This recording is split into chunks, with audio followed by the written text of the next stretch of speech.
First of all, let me congratulate all the women around the world.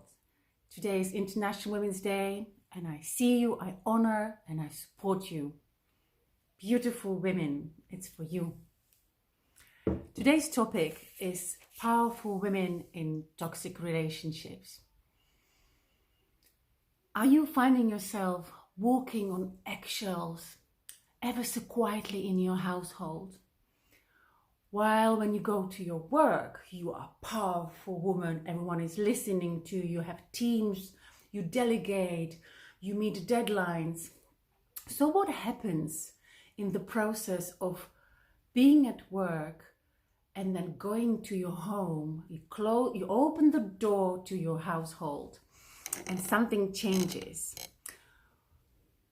And that what changes is very, very deeply connected to your heart and to our heart as women.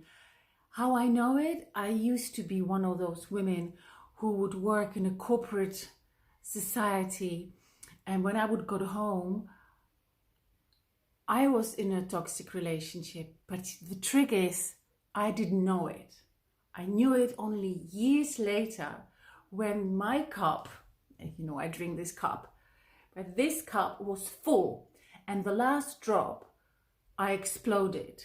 And this is so typical. Many of my clients, my coaching clients, come to me and they tell me like, I didn't see it was happening because the emotional abuse goes drip by drip, drop by drop, tiny bit, and you don't even know you are in it until it's too late and your confidence crumbles. And you start to question yourself, am I good enough? Am I sexy enough? Am I enough woman? Whatever is particular for you, but most likely it's always about confidence, that you started as a confident, powerful woman, and throughout the relationship, you start to doubt yourself and you become a shell of your previous self. And why do we do it? No one is forcing us. Why do we go into these relationships? It's nothing to be ashamed of. Throughout my studies as a coach, I always dig deep. I look under the bonnet. People talk, but I actually see straight to you and straight through you into your heart.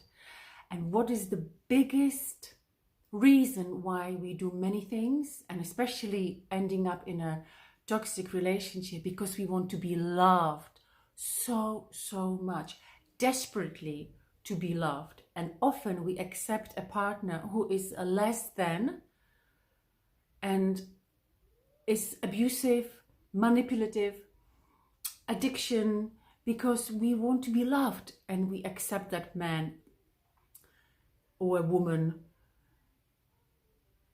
So there are red flags.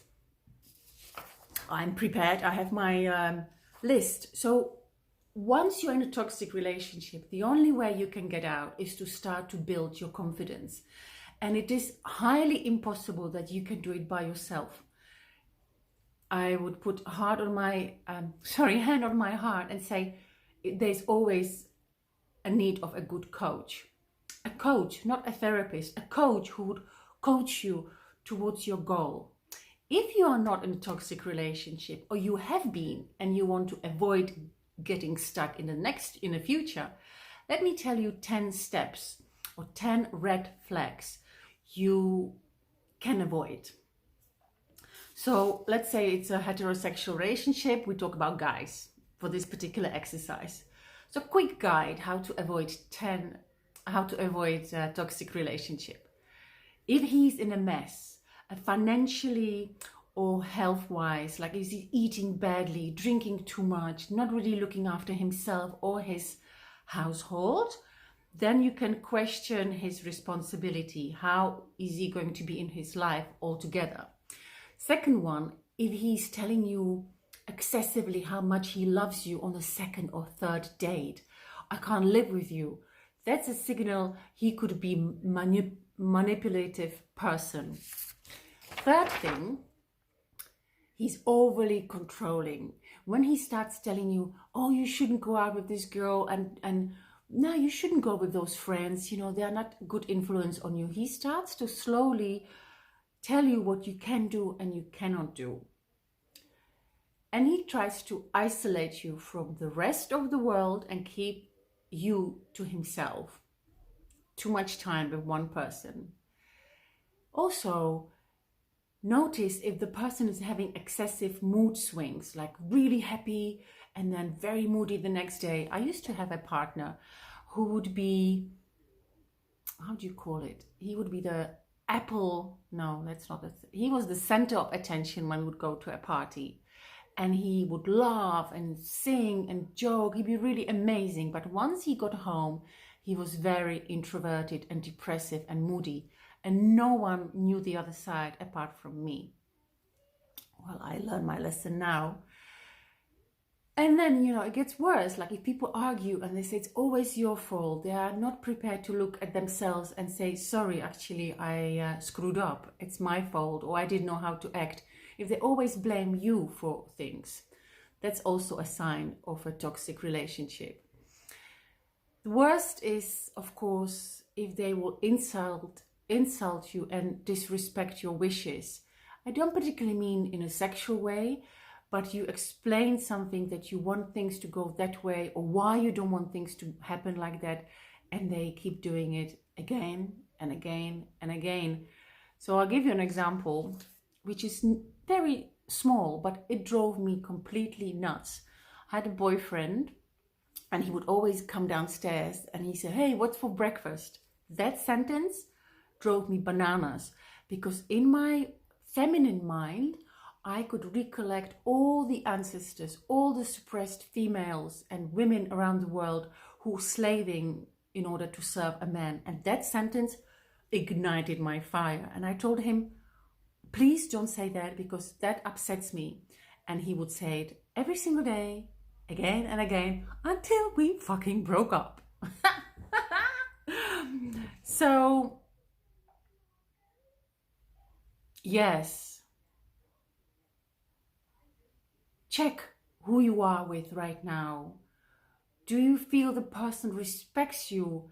And really, partnership is that the other person should lift you up and draw the best points of your being, and also be a mirror, but the mirror with compassion and love. There's no need to be with somebody who makes you feel like shit. And even though you're educated and smart and business driven, but who doesn't really appreciate you as a woman, we've been through it, ladies, for centuries. No more. Today is International Women's Day, and that's why I'm talking about this, because my stomach goes really tight. There are so many powerful corporate women, especially corporate women, who pretend to be strong and, you know, I have it all, but deep down they have very low self-esteem, and it is caused by a toxic relationship. I'm a confidence coach. I help women in this particular way how to get out of it and fill your cup full to the brim with self-love.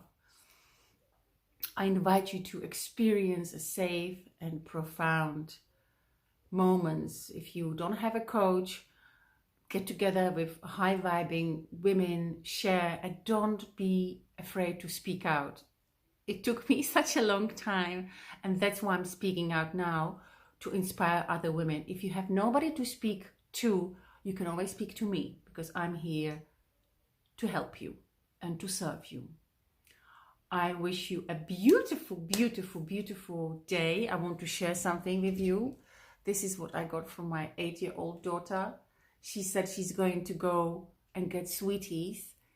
And instead of that, she came with those flowers. I cried. The best present ever. Okay.